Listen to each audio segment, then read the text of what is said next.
Central de Frutal. Nós, através do Ministério Comunicas, nos sentimos extremamente honrados de tê-los conosco.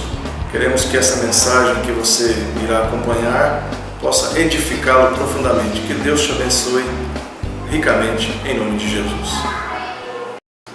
Boa noite a todos. Quero também cumprimentá-los na graça e na paz do nosso Senhor Jesus Cristo. Amém? Amém.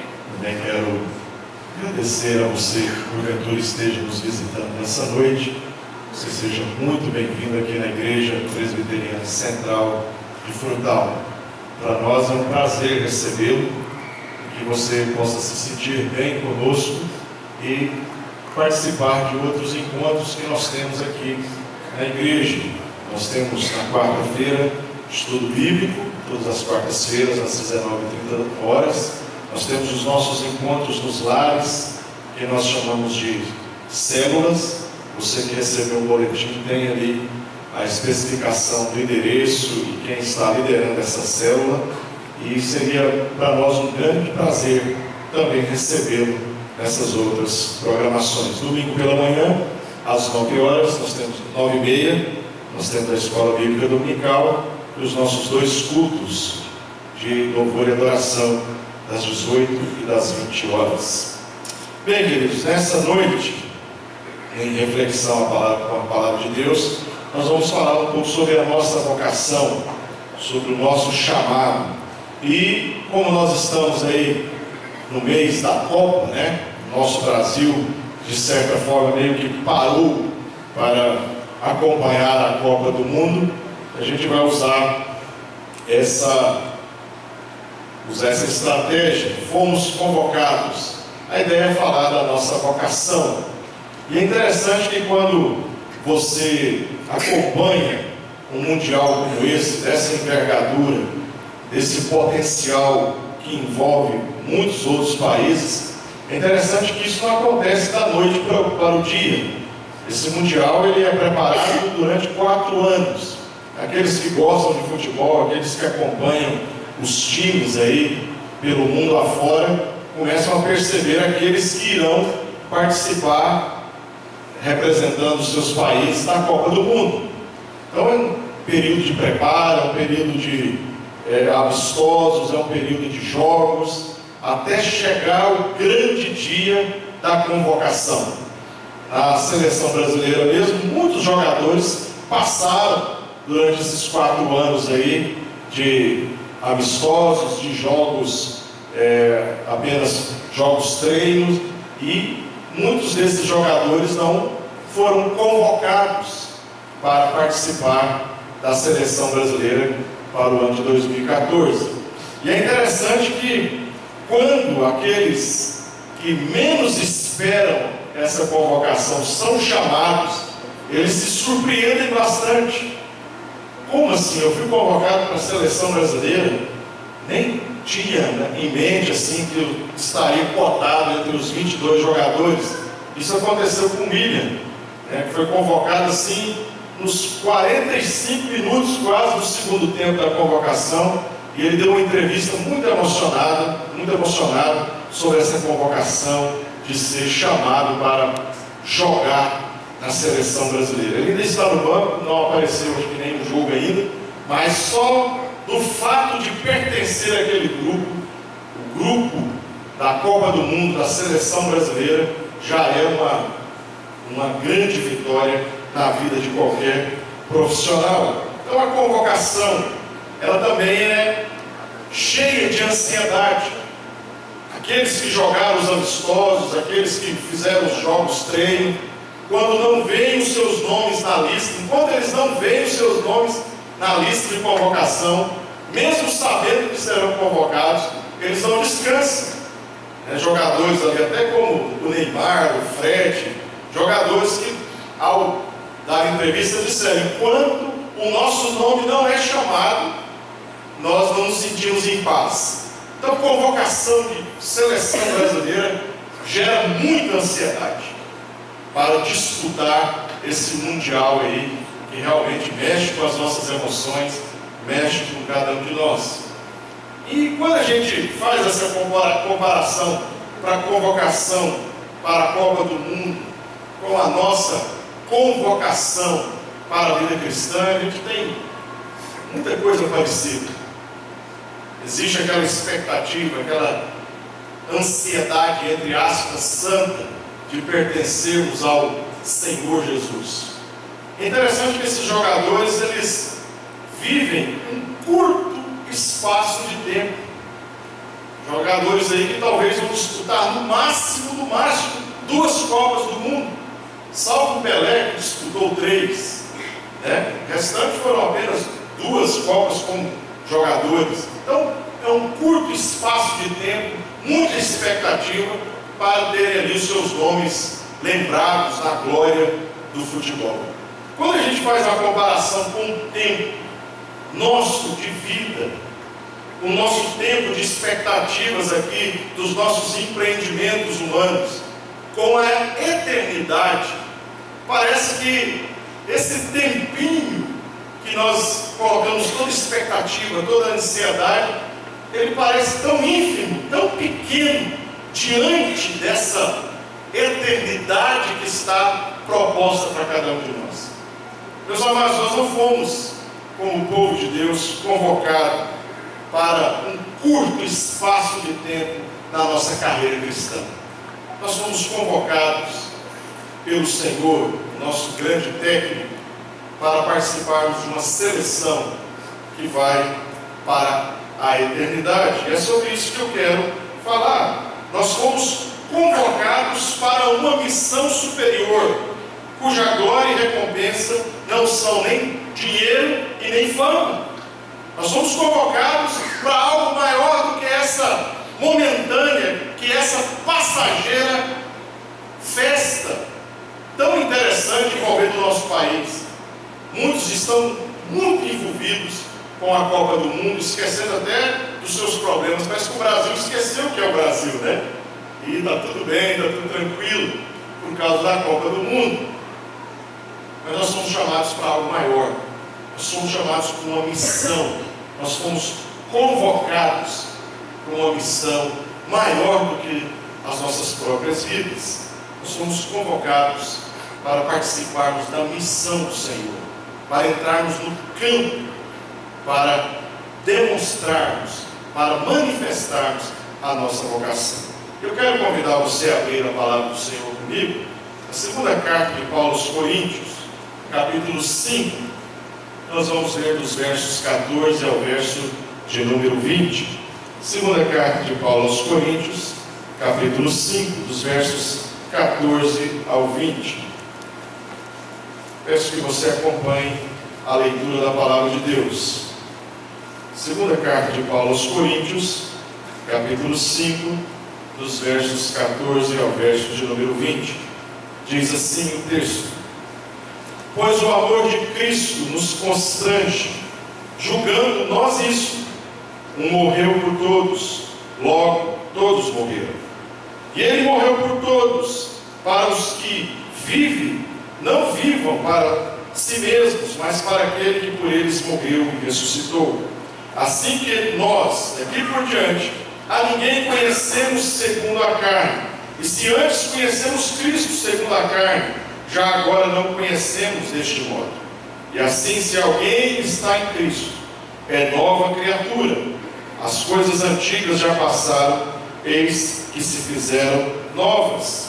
Ora, tudo provém de Deus, que nos reconciliou consigo mesmo, por meio de Cristo, e nos deu o ministério da reconciliação.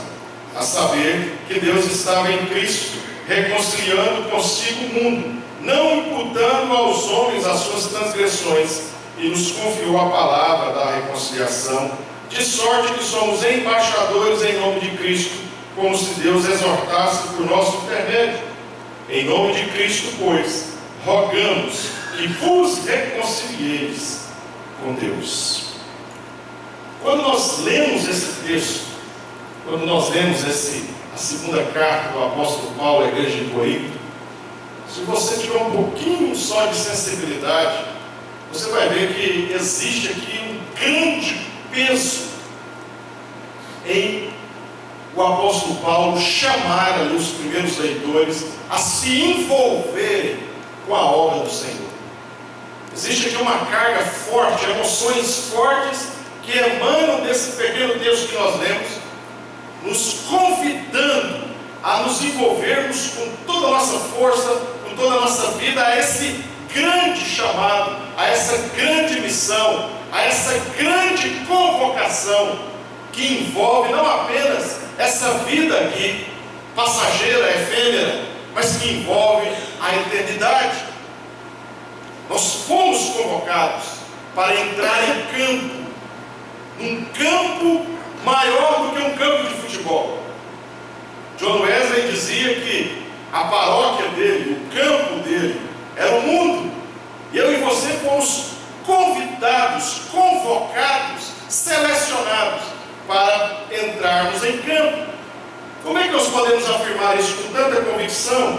Ele diz que nos convocou por intermédio de um ministério de reconciliação com Deus. Antes de conhecermos ao Senhor, nós vivíamos como filhos da ira, filhos da desobediência. Mas pela graça, pelo amor de Deus, Ele nos chamou, nos convocou, e agora Ele nos comissiona para essa grande missão de levarmos a reconciliação a outras pessoas, de levarmos esse ministério ou esse serviço. A palavra ministério, ela tem uma proximidade com a palavra diaconeu ou diaconato, daí vem a ideia de ministério, de serviço em prol de alguém ou em prol de alguma coisa. Nós somos convocados para esse ministério porque nós fomos feitos novas criaturas, ou nova criação. Talvez uma palavra melhor aqui nessa versão revista e atualizada seja nova criação.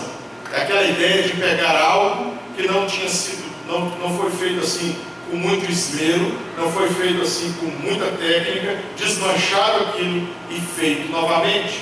É a ideia do primeiro Adão e do segundo Adão. Deus, quando criou as coisas, criou tudo muito bom.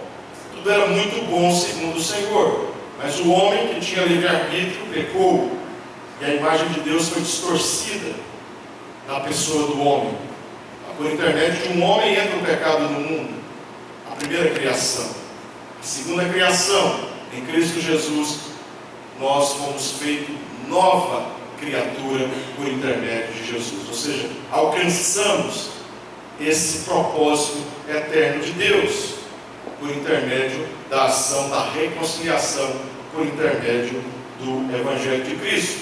Então nós fomos convocados para entrar nesse campo, fazendo essa analogia com a Copa do Mundo. Sabemos que é uma competição muito difícil, sabemos que envolve técnica, envolve preparo, envolve concentração, envolve toda a vida dos jogadores para alcançarem um objetivo efêmero, passageiro, uma taça que representa a vitória. E nós somos convocados não para uma premiação passageira, nós somos convocados para uma premiação eterna, para recebermos a coroa da salvação que nos garante a eternidade em Cristo Jesus. E como então nós devemos entrar em campo? Como nós devemos entrar em ação para essa missão que fomos convocados? Os irmãos já observaram quando vai iniciar um jogo da Copa do Mundo? Eu tenho observado, acompanhado alguns jogos. É muito interessante, aquela carga de emoção, é um misto de alegria, de expectativa, de ansiedade. Toca-se o hino do país, as pessoas cantam a todo pulmão, os jogadores ali ficam firmes ali, olhando para a frente ali, numa expectativa grande de entrar em campo. Quando o juiz apita, eles entram com toda a força, com todo o entusiasmo para iniciar aquela partida. Da mesma forma, eu creio que como nós somos convocados para uma missão maior que nós devemos entrar em campo com uma alegre motivação por Cristo. Como os jogadores entram para defender a bandeira do seu país, nós devemos entrar em campo nessa missão por Cristo. A nossa bandeira é Cristo Jesus. Temos que ter entusiasmo com a salvação.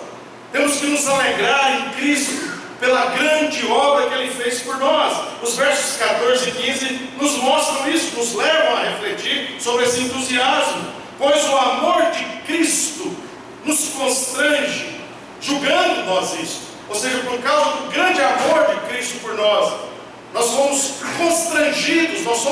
constrangidos a entender que um morreu por todos, logo todos morreram, e Ele morreu por todos, para os que vivem, não vivam para si mesmos, mas para aquele que por eles morreu e ressuscitou. Entrar em campo com essa expectativa por Cristo, quem morreu por nós, quem derramou o sangue precioso na cruz do Calvário, foi Cristo Jesus. Entrar com essa expectativa em campo. Eu estou aqui por intermédio de Cristo, através da morte de um homem, muitos receberam vida, e é nessa expectativa que nós podemos observar aqui o apóstolo Paulo se dirigindo à igreja de Corinto. Entrar com uma alegre motivação. Nada nos motivará a viver por Cristo se não for por intermédio da sua graça.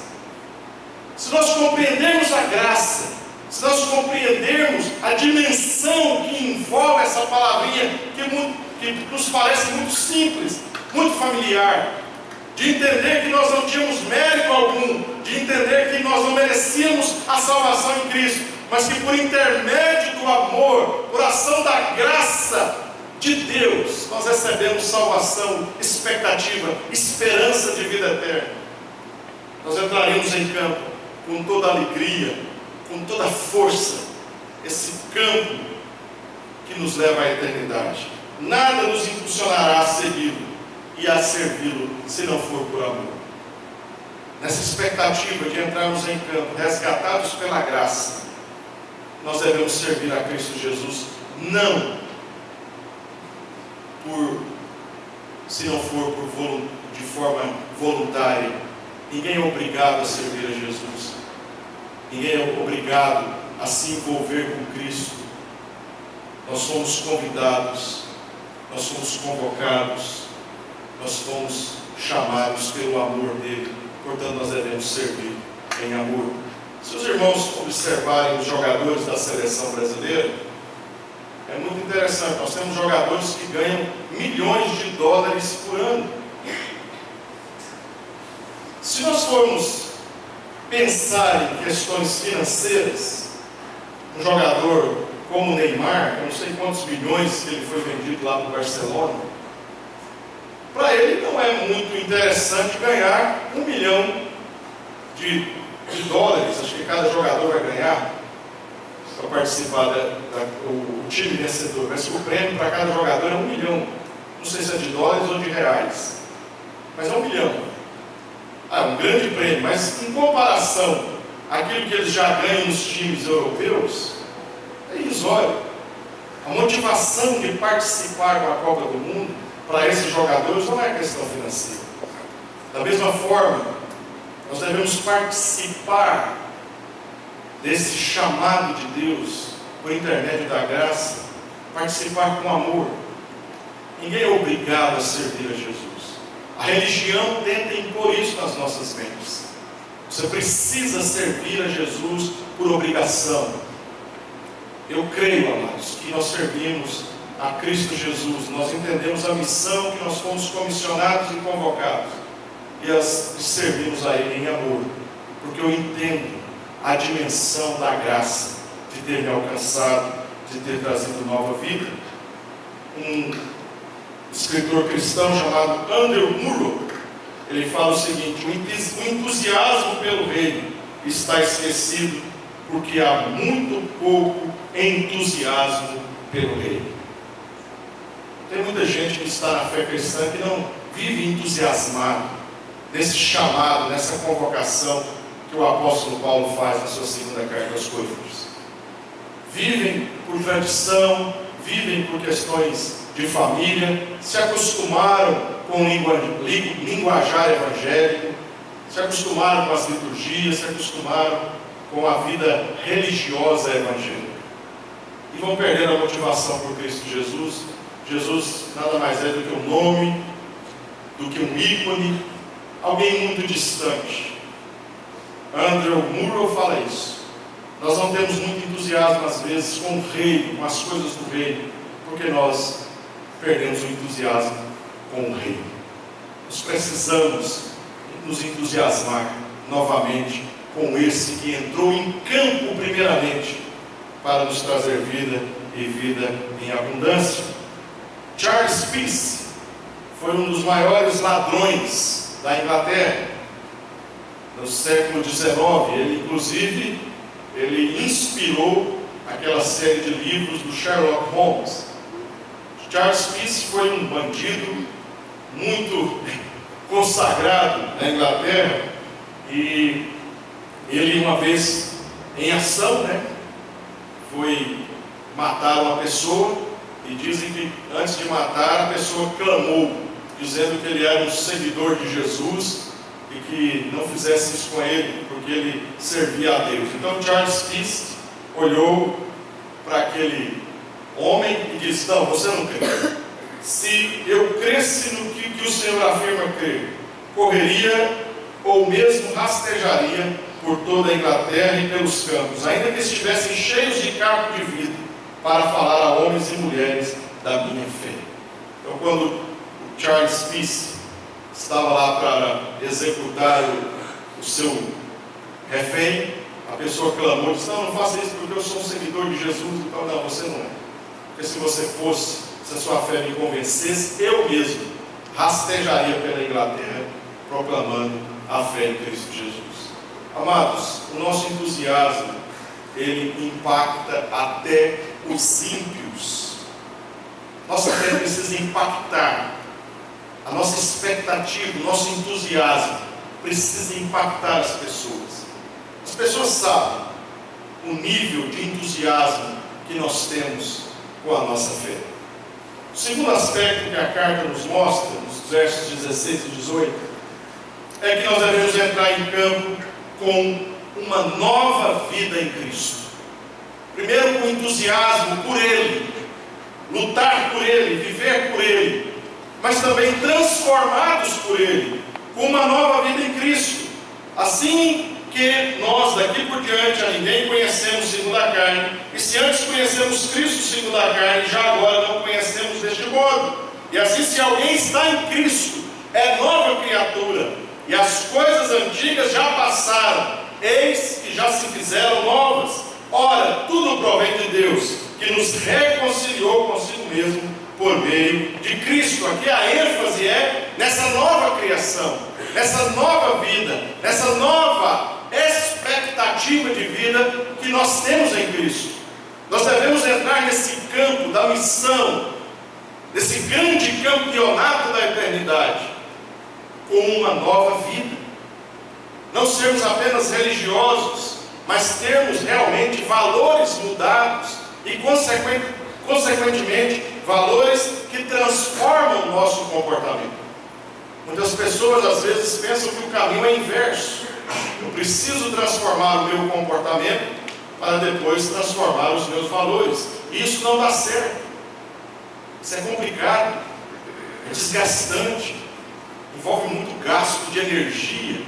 Porque quando eu trabalho só no meu comportamento, eu vou ter que muitas vezes interpretar um papel. E como é difícil interpretar um papel. Como é difícil interpretar algo cujos valores eu não creio. Por isso que a nova vida em Cristo é uma transformação de dentro para fora. Os valores transformados vão transformar o meu comportamento. Muitas pessoas às vezes se aproximam de igrejas evangélicas, e às vezes se aproximam de igrejas evangélicas, entre aspas, que têm os usos e costumes. Tem a forma de se vestir, a forma de falar, não pode fazer isso, não pode fazer aquilo, não pode assistir televisão, não pode jogar bola, não pode cortar o cabelo. Então, uma série de não podes.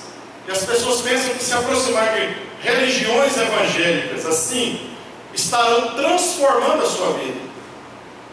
Mas nós observamos que, na verdade, há uma mudança estética há uma mudança de aparência. A grande pergunta é: houve transformação nos valores? Houve transformação no caráter? Houve transformação de vida? Houve essa novidade de vida em Cristo Jesus? Nós devemos entrar em campo transformados pela nova vida em Cristo. Aquilo que está na carta aos Gálatas. Como é que eu sei que eu tenho uma nova natureza? Como é que eu posso afirmar que eu fui transformado? Através dos frutos. Através do fruto do Espírito que habita em mim. Todo aquele que confessa que Jesus Cristo é o Senhor da sua vida e Salvador da sua vida, o Espírito Santo habita nele. Se o Espírito Santo habita nele, consequentemente o fruto do Espírito irá aparecer.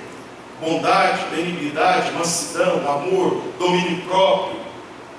O apóstolo Paulo diz aos Gálatas, no capítulo 5, que contra esses frutos, ou esse fruto, não há lei. É algo que manifesta realmente uma transformação do meu caráter, dos meus valores, da minha vida em Cristo Jesus. Não é reproduzir um comportamento, não é mudar o meu linguajar, não é falar o evangeliquez, né? Não é criar um gueto. Aqui em Frutal eu nunca observei, mas em Anápolis, inclusive em Anápolis, tem lojas evangélicas de roupa. Nunca vi isso, moda evangélica. Como assim moda evangélica, né? Moda é moda, moda evangélica. Então cria-se guetos. Música é uma área muito complicada. Cria-se músicas que são evangélicas. E diga-se de passagem, amados, a qualidade musical nos dias de hoje, envolvendo músicas com conteúdo cristão, são extremamente sem criatividade e sem beleza. É mais para vender de massa.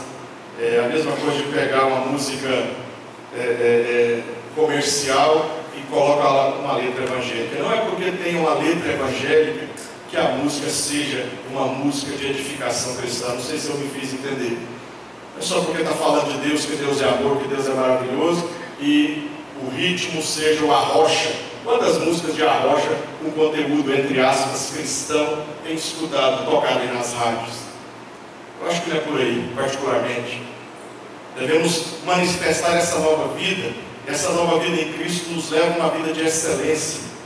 Quando a reforma aconteceu na Europa, quando a reforma veio trazendo essa nova vida em Cristo, principalmente nas artes, nós observamos um crescimento artístico tremendo.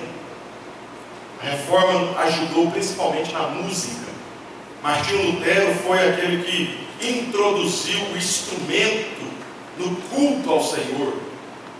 O órgão, um instrumento que era usado em casas de reputação duvidosa na Alemanha. Ele traz o órgão para dentro da igreja, para tocar, para manifestar a haste, a nova vida em Cristo. Inclusive o Castelo Forte, algumas pessoas dizem que aquele Castelo Forte é o nosso Deus. Na verdade, ele fez um plágio. Ele pegou uma música popular alemã e colocou a letra em cima. Martinho Lutero já sabia também dessas coisas, né? Nós cantamos o Castelo Forte pensando que é uma música assim, mais erudita do mundo. Na verdade, é uma melodia extremamente popular da Alemanha nos tempos de Martinho Lutero. A gente entende que é algo assim muito piedoso, né? E a gente vai levando. Mas na verdade a transformação de Cristo nos leva a esse padrão de excelência, de viver o melhor de Deus, de manifestar essa nova natureza. Se eu mentia, eu vou parar de mentir. Se eu roubava, eu vou parar de roubar. Se eu furtava, eu vou parar de furtar. Se eu adulterava, eu vou parar de adulterar. Por causa da minha religião? Não. Por causa da nova natureza que eu tenho em Cristo Jesus. E por isso, essa nova natureza, dentro disso, dessa nova natureza, a nossa primeira missão é morrer para nós mesmos. Morrer para esses valores da vida de outrora, da vida mundana, e revestir-se do novo homem em Cristo Jesus. Perder os valores da carne e sermos revestidos com os valores de Deus. Uma nova vida que entra em campo é essa, uma nova vida que foi transformada, que ocorreu o que nós chamamos de metanoia, mudança de rota, transformação. Aquilo que o apóstolo Paulo diz lá na carta dele aos Romanos, capítulo 12, transformai-vos pela renovação da vossa mente. Ele está falando ali de uma mudança de valores, ele está falando dessa chamada metanoia, daí vem a palavra metamorfose, é aquela ideia de um girino se transformar em uma rã, de uma lagarta se transformar numa borboleta. Parecem seres distintos, mas que vieram da mesma matriz. Essa nova natureza é possível por intermédio de Cristo Jesus. O apóstolo Paulo vai dizer que o viver em Cristo é algo que realmente nos motiva. Já não sou eu quem vive, mas Cristo vive em mim. E esse viver que agora tenho na carne, e vivo pela fé no Filho de Deus.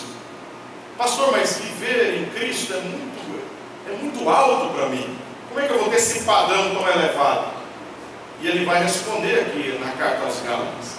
Nós vamos viver esse padrão elevado de vida mediante a fé, mediante essa fé que o próprio Deus plantou nos nossos corações. Uma vida de fé, abandonando a velha natureza.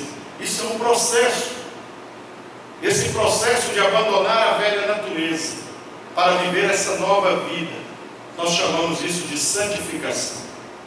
A santificação é esse processo que nós vamos abandonando a velha natureza, nos revestindo da nova natureza em Cristo, nos parecendo cada vez mais com Cristo Jesus. Eu citei aqui o John Wesley. No século XVIII, quando o John Wesley surge, finalzinho do século XVIII ali, com a sua pregação tremenda, envolve ali um grande avivamento, despertamento da Inglaterra. Depois ele vem para os Estados Unidos. É interessante que John Wesley entendia que quando a pessoa se convertia, ele se convertia e se tornava totalmente santo, santificação instantânea. E John Wesley influenciou o que nós chamamos de o movimento Holiness. E o movimento Holiness foi a base do movimento pentecostal. E o pentecostalismo diz que se você pecar, você perde a salvação. Mas nós entendemos que somos pecadores. A natureza de Deus habita em nós, o Espírito de Deus habita em nós. Mas enquanto nós estivermos neste mundo, nós passaremos por aflições, nós seremos tentados, e muitos irão cair nas tentações, dando à luz a vazão ao pecado. Mas tem um diferencial: quando pecamos, o pecado nos faz mal. Aquele que tem Cristo Jesus, aquele que tem o Espírito Santo de Deus, que está nesse processo de santificação, quando peca, o pecado é algo que faz mal para a pessoa que pecou. Outrora, quando pecávamos, ou melhor, quando vivíamos na prática do pecado, aquilo não fazia diferença para nós. Mas quando Cristo veio e nos deu nova natureza, nos transformou em nova criatura, o pecado é algo que nos ofende, é algo que nos deforma, é algo podre, que nós sabemos que não é algo que anda bem. Essa é a diferença desse entendimento teológico sobre o pecado. Nós somos santos tentando não pecar, santos mantendo a natureza de Cristo por intermédio da intercessão do Espírito Santo. Já não sou eu quem vive, mas Cristo vive em mim, e esse viver eu vivo pela fé em Cristo Jesus. E terceiro e última afirmação, quando nós entramos em campo, nós devemos entrar em campo com uma urgente mensagem em nome de Cristo. O texto que nós acabamos de ler, essa parte da segunda carta de aos Coríntios, capítulo 5, tem aqui uma atmosfera de algo urgente, de algo que não pode deixar para depois, de algo que precisa ser anunciado rápido, anunciado de todas as formas. Dos versículos 18 ao versículo 20, e nos deu o ministério da reconciliação, a saber que Deus estava em Cristo, reconciliando consigo o mundo, não imputando aos homens as suas transgressões, e nos confiou a palavra da reconciliação, de sorte que somos embaixadores em nome de Cristo, como se Deus exortasse por nosso intermédio. Em nome de Cristo, pois, rogamos que vos reconcilieis com Deus. O apóstolo Paulo está dizendo que todo aquele que foi transformado, todo aquele que é nova criatura, ele tem essa urgência de transmitir essa mensagem em nome de Cristo. Essa mensagem não é da Igreja Presbiteriana do Brasil, essa mensagem não é do pastor Hugo, mas essa mensagem é de Cristo. E nós somos, como o apóstolo Paulo diz, embaixadores, representantes desse ministério. Os embaixadores do Brasil, eles representam o Ministério de Relações Internacionais. Quando você pega, por exemplo, o embaixador que está nos Estados Unidos, ele está ali a serviço do Ministério de Relações Internacionais brasileiro. E este diplomata, este embaixador, ele é a autoridade brasileira naquele lugar para discutir os assuntos brasileiros naquele país. Eu tive a oportunidade, quando morava na Bolívia, de me encontrar com um embaixador brasileiro lá. Nós nos encontramos na cidade de Santa Cruz de la Sierra. É interessante que o embaixador brasileiro na Bolívia, ele é a autoridade máxima brasileira naquele país. Quando você entra na embaixada, você está entrando num território brasileiro. É muito engraçado isso, é muito interessante. Portão para fora é Bolívia, portão para dentro, Brasil. Mas eu estou na Bolívia? Não, aquele pedaço, por causa das convenções internacionais, aquele lugar ali é um pedacinho do Brasil. E aquele homem, aquele embaixador, aquele representante do Ministério das Relações Internacionais do Brasil é a própria voz da presidência da República. Essa é a ideia que o apóstolo Paulo está falando para nós como ministério de reconciliação. Na minha casa, com a minha família, eu sou um embaixador. Eu sou representante do ministério divino. No meu trabalho, eu sou um representante de Cristo. Na minha escola, na minha faculdade, aonde eu exerço a influência, onde eu tenho relacionamentos, eu sou um embaixador. Eu represento esse ministério. E qual ministério? O ministério da reconciliação. Por isso que o apóstolo Paulo vai até meio que usar um exagero. É como se Deus falasse e exortasse por nosso intermédio: reconciliem-se com Deus. A vida é passageira. A eternidade sem Deus, ela é terrível. Reconciliem-se com Deus. O apóstolo Paulo traz essa ideia de urgência nesse momento. É como se Deus exortasse. É o apelo urgente. É como se nós entendêssemos essa mensagem, levássemos isso muito a sério e não deixássemos nenhuma oportunidade passar em branco. Eu preciso pregar o Evangelho.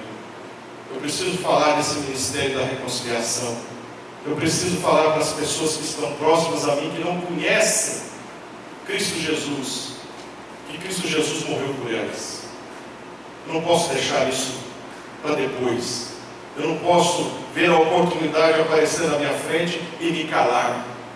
Eu que estou em campo, diante das jogadas, entre aspas, da vida, que envolve a eternidade, eu não posso deixar furar.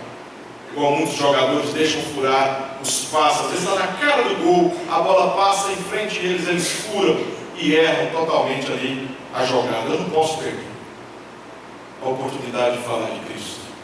Tem muita coisa em jogo, muita coisa envolve a salvação de uma pessoa. Você já parou para pensar que essa mensagem da reconciliação em Cristo Jesus é que pode determinar, é lógico, na soberania de Deus, Deus é soberano, mas você Já parou para pensar que você, como instrumento de Deus, você é esse instrumento para levar essa mensagem de salvação para alguém?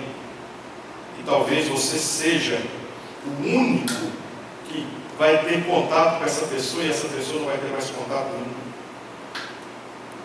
Eu lembro de um testemunho do pastor Ronaldo Lidório, achei muito interessante. O pastor Ronaldo Lidório é um pastor presbiteriano e ele estava entre os Cocombas no continente africano. E ele começou a evangelização, começou a pregar o evangelho entre essa etnia, Cocomba, e eles chegaram numa aldeia. E pregaram o evangelho, foram muito bem recebidos, passaram lá alguns dias pregando o evangelho para toda aquela aldeia.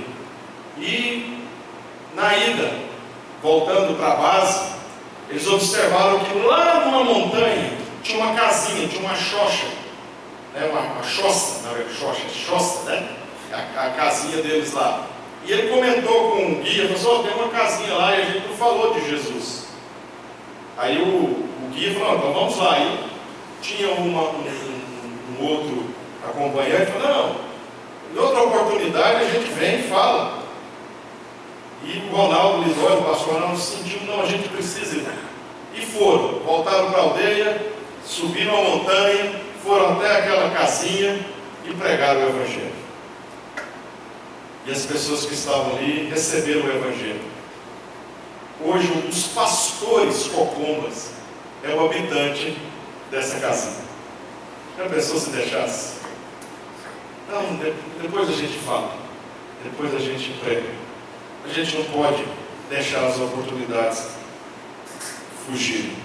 Se nós somos cristãos, nós somos embaixadores, nós somos designados para representar o ministério da reconciliação. E a nossa mensagem, ela é loucura. Nós pregamos a Cristo crucificado, escândalo para os judeus, loucura para os gentios. Qual é a mensagem da reconciliação? É o Evangelho de Jesus. Ele veio, morreu e ressuscitou e afirmou que vai vir buscar o povo dele. E eu quero encerrar, queridos, trazendo 3 considerações. A que tipo de ação o amor de Deus te motiva? O amor de Deus te motiva a fazer o quê? Você é motivado pelo amor de Deus? Você conhece o Rei? Você é motivado pelas coisas do Rei? O que você tem feito diante desse amor que foi derramado na sua vida? Amanhã é dia de nós entrarmos em jogo. Não contra Camarões, mas no jogo da vida. Nós vamos ter muitas oportunidades amanhã. Muitas pessoas terão contato conosco. E algumas oportunidades podem surgir. Será que o amor de Deus está me movendo para levar esse ministério de reconciliação? Você tem vivido e falado como embaixador de Cristo? Você se considera esse representante do Senhor aonde você está? Ou você tem terceirizado essa ação? Não, isso é do pastor, isso é do missionário, do evangelista, do presbítero. A palavra de Deus que nós somos embaixadores e nós recebemos esse ministério de reconciliação. E por último, qual foi a última vez que você exortou alguém a respeito de sua alma, rogando que se reconcilie com Deus? Sabe aquelas perguntas a queima-roupa? Onde é que você vai passar a sua eternidade depois que você morrer? Você já fez essa pergunta para alguém próximo a você? A queima-roupa. Aonde você estará? Quando eu tinha meus 13 anos, 12 para 13 anos, eu tenho um amigo de infância. A gente sempre tem a oportunidade de nos encontrarmos pelo menos uma vez no ano. Cada um seguiu sua vida. E eu gosto muito dele como irmão. E quando nós morávamos em Séries, o pai dele tinha uma fazenda muito boa, e sempre a gente ia para a fazenda. Teve um período de tempo que nós nos afastamos, tem essas coisas, né? Ficamos muito tempo sem nos ver, e eu fui para um colégio, ele foi para o outro, depois nós voltamos a estudar no mesmo colégio, e ele teve um acidente. O carro onde estava ele e o pai capotou, e ele quebrou partes do corpo, teve que ficar internado. E eu fiquei sabendo disso e fui fazer uma visita.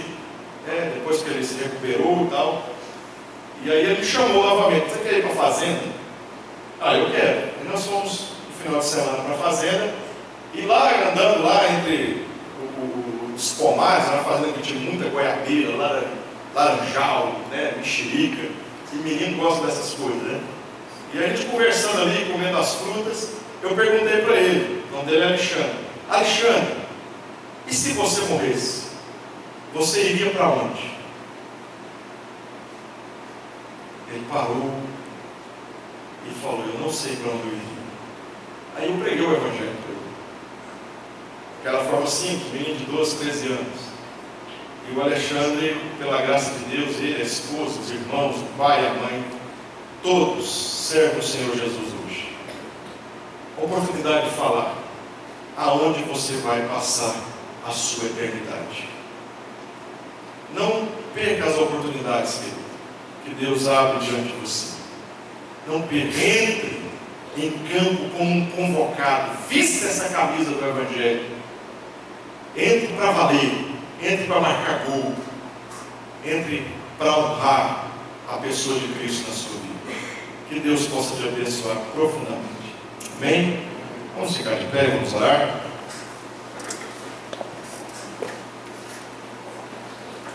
Aproveite aí os jogos do Brasil, convide pessoas para sua casa.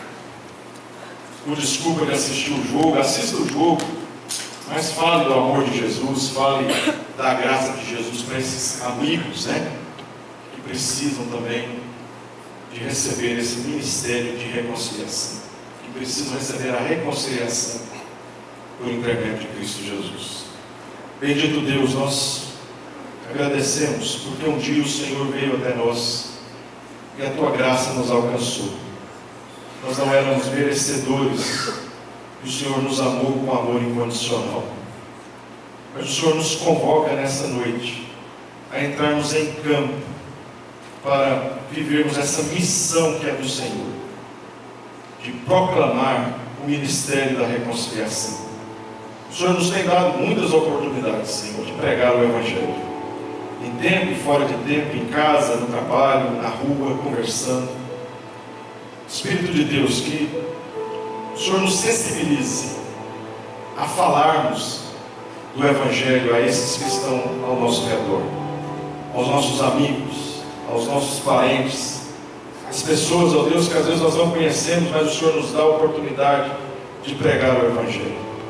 Que possamos, ó Deus, realmente entrar em campo convictos de que a maior mensagem é o Evangelho de Cristo Jesus. Obrigado, Deus, porque o Senhor nos chamou. Obrigado pela convicção de que nós temos de fazermos parte desse grande time do Senhor. Mas muitos outros, ó Deus, precisam ser convocados também.